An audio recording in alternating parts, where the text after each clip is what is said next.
E sejam todos muito bem-vindos para mais uma live Tudo Consta. É um oferecimento dos meus patronos. Vai lá, você pode se tornar um patrono, contribuir com esse programa totalmente independente, participar de um grupo exclusivo de WhatsApp e até de encontros presenciais, se for aqui da Flórida.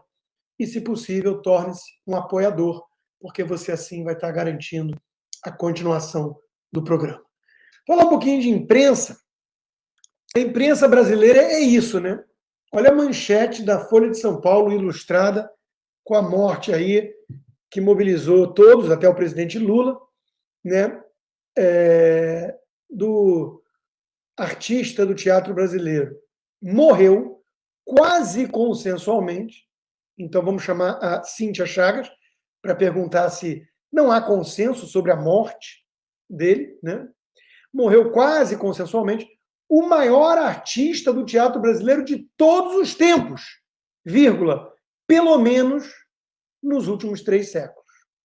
Então, ele é o maior artista, quase consensualmente morreu ou é o maior artista de todos os tempos, pelo menos nos últimos 3 séculos. Se considerar 4 séculos, aí talvez não seja ele, seja outro, então ele não poderia ser de todos os tempos, mas, enfim. Essa é a mídia brasileira, a Ilustrada, um caderno feito para pseudo-intelectuais de esquerda, né? A turma do Pimba, pseudo-intelectual metido a besta e associados. A esquerda caviar, que eu descrevi no meu best-seller, né? Então, Ilustrada da Folha, com uma manchete dessas. Isso é a nossa imprensa. Agora, falando da parte jornalística e sobre política, olha o que acontece. Você tira a militante petista Daniela Lima e a audiência da CNN aumenta. Ou seja, o público não quer saber de lacração, de infelizmente vamos ter que dar boa notícia na economia, houve uma despiora e coisa e tal. Então, o recado é esse, né? Há demanda para coisa séria. Mas aí a gente olha em volta, à exceção da Gazeta do Povo e da Revista Oeste, que sofrem todo tipo de perseguição, né? A patotinha toda se une para esse tipo de lacração.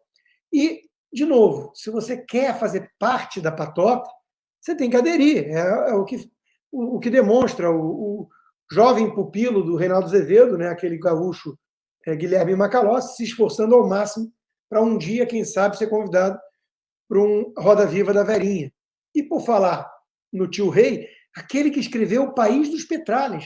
Você imagina se hoje eu fosse um típico esquerdista caviar, tendo que esconder meu livro best-seller. O cara é autor de País dos Petralhas 1 e Não Satisfeito 2. E hoje ele é o maior defensor dos petralhas. Aí o que lhe cabe? O que lhe resta? Entrevistar o César Comelone. O César Comelone é aquele que era contratado da Jovem Pan para debater comigo. O cara que chegava cheio de caras e bocas. Acabamos de falar da morte do maior ícone do teatro brasileiro de todos os tempos, dos últimos 3 séculos, né?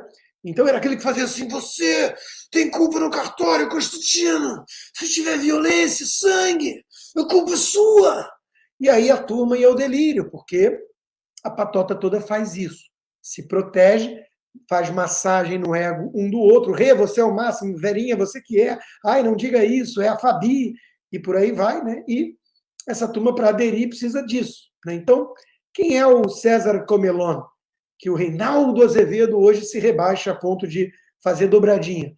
É o cara que vibra com a situação do Roberto Jefferson, preso político e definhando, né, claramente com problemas, hoje em dia, mentais, relatos de desmaios, grave de desnutrição, insuficiência renal, o cara à beira da morte.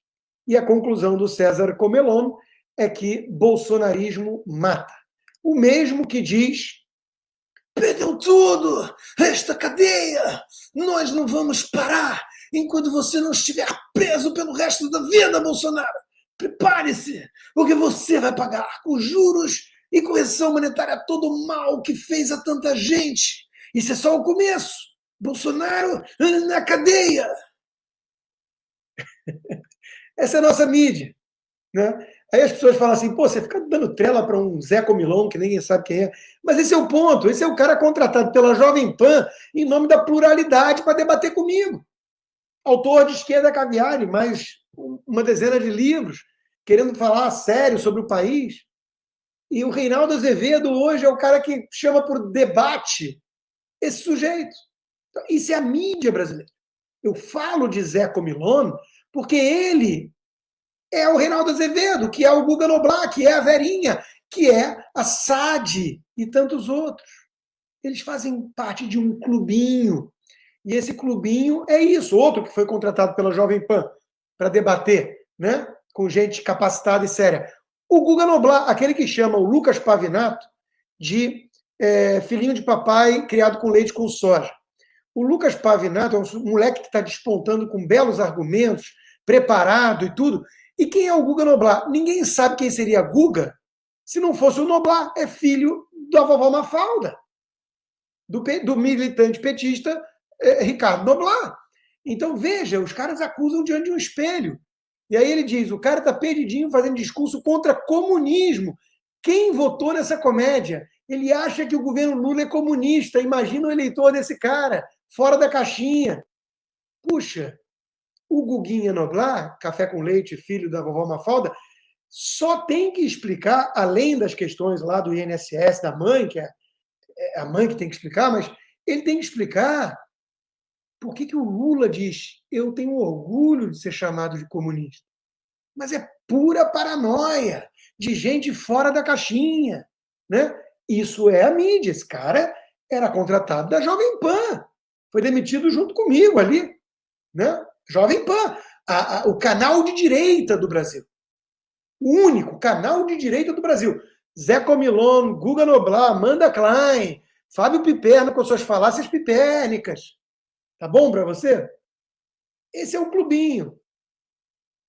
Aí, quando dá voz ao contraditório, precisa ser destruído o veículo, né?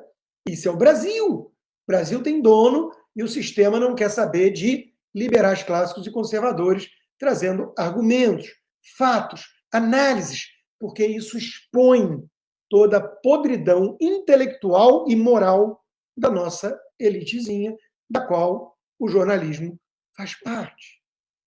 Lula, por exemplo, é o rei das fake news. E, como ele, todos os demais petistas. Então, diz o Humberto Costa, senador, faz o L. A montadora chinesa anunciou hoje investimento de 3 bilhões, vai assumir a fábrica da Ford, fechada no governo Bolsonaro.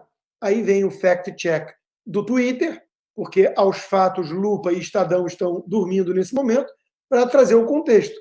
A fabricante de automóveis chinesa já tinha anunciado em outubro de 2022 que iria assumir a fábrica da Ford. Aliás, a China consegue até regalias na reforma tributária, que depois parece que foi derrubado, mas vamos falar disso mais à frente. Aí você olha essa imprensa e fala, o que restou é um Estadão, respeitado veículo de comunicação, muito sério, muito sério.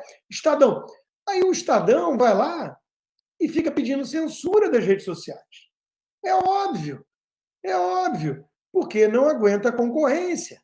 Porque se eu tiver voz, o que vai ser do Estadão e suas falácias?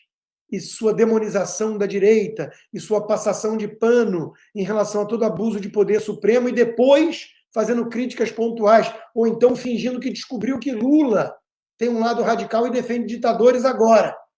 O cara faz isso há 40 anos. Então, é isso. Nossa imprensa, via de regra, é ou de esquerda ou vendida. Prostituta. Né? Tem uma reportagem da Folha que diz que as TVs que apoiaram Bolsonaro fazem fila agora em Brasília para conquistar Lula. E coloca na capa lá o bispo Edir Macedo. Bom, alguém confia que essa turma é de direita? Que essa turma é sequer bolsonarista? Todo mundo sabe que não. A imprensa no Brasil, via de regra, só quer saber de se dar bem. Não tem princípios, não segue ética, não tem como compromisso a verdade e os fatos. Isso é 99% da mídia no Brasil. Tem como dar certo?